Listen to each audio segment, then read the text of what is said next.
जय श्री राम। निज पानी मनि महु देखी अति मूरति स्वरूप निधान की, चालति न भुज बल्ली बिलोकन भीरय भय बस जान की। कौतुक विनोद प्रमोद प्रेम न जाई कही जानहि अली, बर कुंवरी सुंदर सकल सखी लवाई जनवाते चली। अपने हाथ की मनियों में सुंदर रूप के भंडार श्री रामचंद्र जी की परछाई दिख रही है। यह देखकर जानकी जी दर्शन में वियोग होने के भय से बाहु रूपी लता को और दृष्टि को हिलाती डुलाती नहीं है। उस समय के हंसी खेल और विनोद का आनंद और प्रेम कहा नहीं जा सकता, उसे सखियां ही जानती हैं। तदनंतर वर कन्याओं को सब सुंदर सखियां जनवासे को लिवा चली। ते ही समय सुनिए आशीष जह तह नगर नव आनंद महा, चिरुजियऊ जोरी चारु चारो मुदित मन सब ही कहा। जोगिंद्र सिद्ध मुनि सदेव बिलोकी प्रभु दुंदो बिहानी, चले हरसि बरसि प्रसून निज निज लोक जय जय जय भनी। उस समय नगर और आकाश में जहां सुनिए वहीं आशीर्वाद की ध्वनि सुनाई दे रही है और महान आनंद छाया है। सभी ने प्रसन्न मन से कहा कि सुंदर चारों जोड़ियां चिरंजीवी हों। योगी राज सिद्ध मुनीश्वर और देवताओं ने प्रभु श्री रामचंद्र जी को देखकर दुदुम्बी बजाई और हर्षित होकर फूलों की वर्षा करते हुए तथा जय हो जय हो जय हो कहते हुए वे अपने अपने लोक को चले।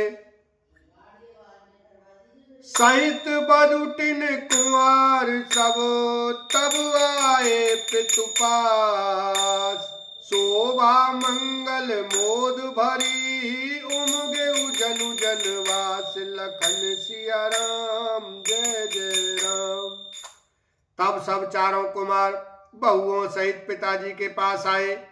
ऐसा मालूम होता था मानो शोभा मंगल और आनंद से भरकर जनवासा उमड़ पड़ा हो।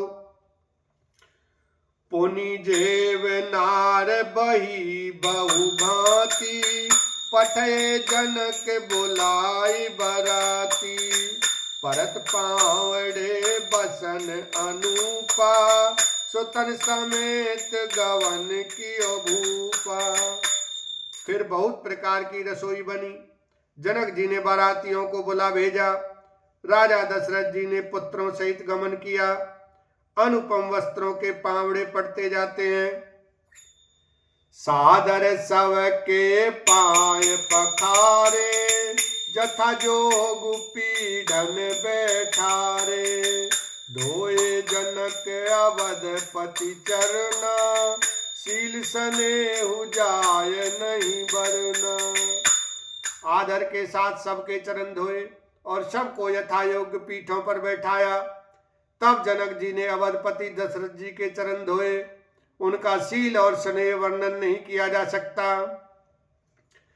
बहुरी राम पद पंकज धोए, जे हरे हृदय कमल महु गोए, तीनों भाई राम समझानी, दोए चरण जनक निज पानी।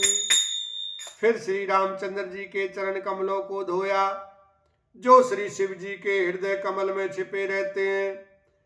तीनों भाइयों को श्री रामचंद्र जी के समान ही मानकर जानकर जनक जी ने उनके भी चरण अपने हाथों से धोए। आसन उचित सबई नृप दीने, बोल सूपकारी सब लीने, सादर लगए परन पनवारे, कनकील मणि पान संवारे। राजा जनक जी ने सभी को उचित आसन दिए और सब परसने वालों को बुला लिया। आदर के साथ पत्तलें पड़ने लगीं, जो मनियों के पत्तों से सोने की कील लगाकर बनाई गई थीं।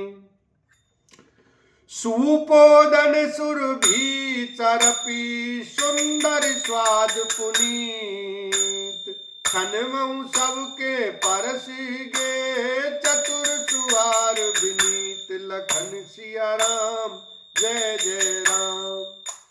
चतुर और विनीत रसोइये सुंदर स्वादिष्ट और पवित्र दाल भात और गाय का सुगंधित घी क्षण भर में सबके सामने परस गए। पंच कवल करी जेवन लागे, गारी गान सुनि अति अनुरागे, भांति अनेक परे पकवाने, सुधा सरस नहीं जाहि बखाने।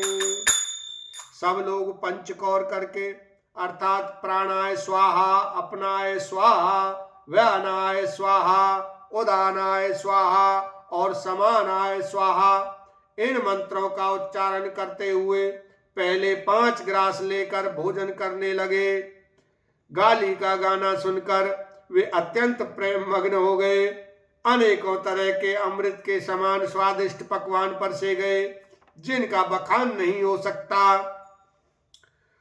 परसन लगे सुवार सुजाना, व्यंजन विविध नाम को जाना, 4 भांति भोजन विधि गाई, एक एक विधि बरनी न जाई।